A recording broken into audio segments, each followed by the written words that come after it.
اس دفعہ میں نے آپ کے سامنے فتح مکے پہ بات نہیں کی. جب ہماری سیرت سیریز چلی تھی تو اس وقت فتح مکے پہ بات ہوئی تھی. اس دفعہ میں نے آپ کے ساتھ فتح مکے پہ بات نہیں کی. فتح مکہ رمضان کا واقعہ. لیکن آج صورتحال کچھ ایسی بنی کہ فتح مکہ کے ایک خاص پہلو پہ بات کرنا میں ضروری سمجھ رہا ہوں. اس پہ بات کر کے موقع ملے گا تو پھر میں دیگر چیزوں کی طرف آؤں گا. فتح مکہ کا ایک اہم ترین پہلو یہ ہے کہ یہ بغیر جنگ و قتال کے یہ فتح اللہ نے مسلمانوں کے ہاتھ میں دی. ہاں یہ تھا نبی علیہ السلام نے ہدایات دی تھی کوئی اگر ہتھیاروں سے آ کے لڑ پڑے تو پھر تم اس کا کلا کما کر دو. تو ایک دو چھوٹی موٹی جھڑپیں ہوئی ہیں. مجموعی طور پر براہ راست لشکروں کا آمنا سامنا نہیں ہوا. یہ اس کی خصوصیت ہے. اس کی دوسری خصوصیت یہ ہے کہ نبی علیہ السلام نے سب کو معاف کر دیا سوائے 9 افراد کے. 9 افراد مجرمین کے سردار تھے. ان کے گناہ اتنے بڑے تھے کہ اللہ کے نبی نے فرما دیا تھا, گن کے فرما دیا تھا, یہ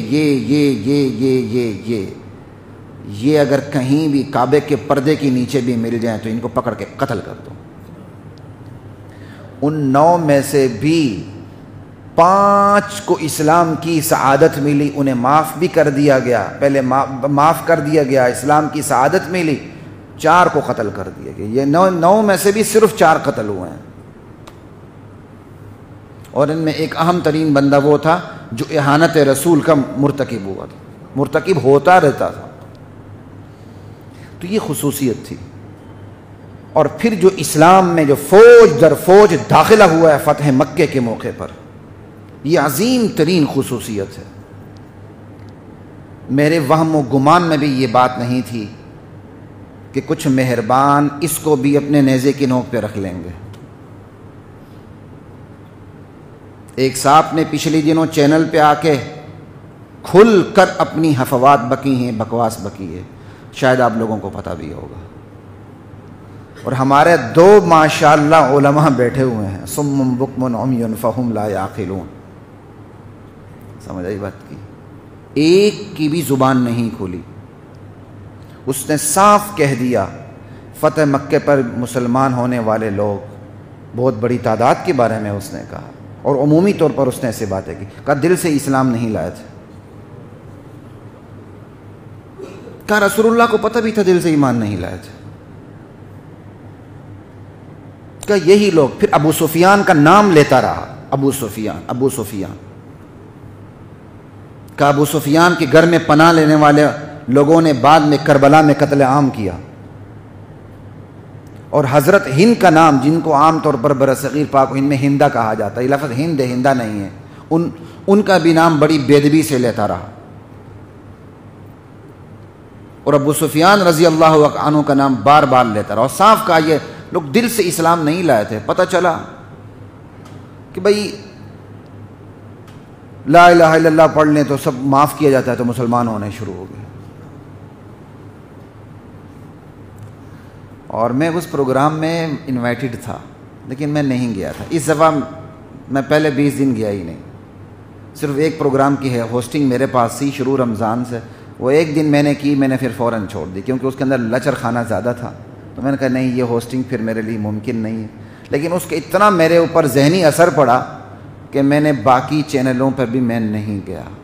لیکن آخری عشرہ پہ جا کر اسی چینل نے مجھے دعوت دی کہ آخری عشرے میں آ جائیں, تو پھر میں گیا ہوں. اور اللہ نے پھر مجھے توفیق دی. میں نے اللہ سے دعا بھی کی, یا اللہ مجھے کوئی بات کا ایسا سرا دے دے کہ میں تیرے نبی اور تیرے نبی کے صحابہ کا دفاع کر سکوں وہاں. ہمارا کام گالیاں دینا نہیں ہے, ہمارا کام تبرہ کرنا نہیں ہے. ہمارا کام اللہ کے نبی اور اس کے اصحاب کی عزت کا, ناموس کا, آبرو کا دفاع کرنا ہے. اللہ نے میری ایسی سنی. موضوع میں نے نہیں دیا تھا, انہوں نے صلہ رحمی کا موضوع دے دیا.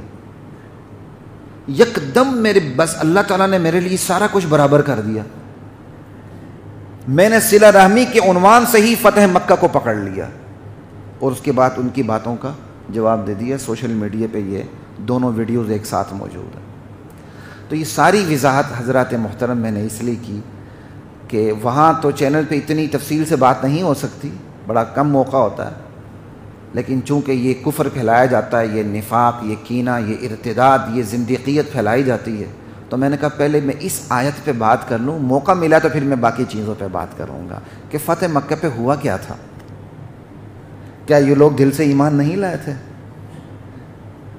تو سنیے، اللہ کی ذات مجھے، آپ کو، ہم سب کو قرآن و سنت سے وابستہ ہونے کی توفیق عطا فرمائے، نبی صلی اللہ علیہ وسلم کا دامن تھامنے کی توفیق عطا فرمائے.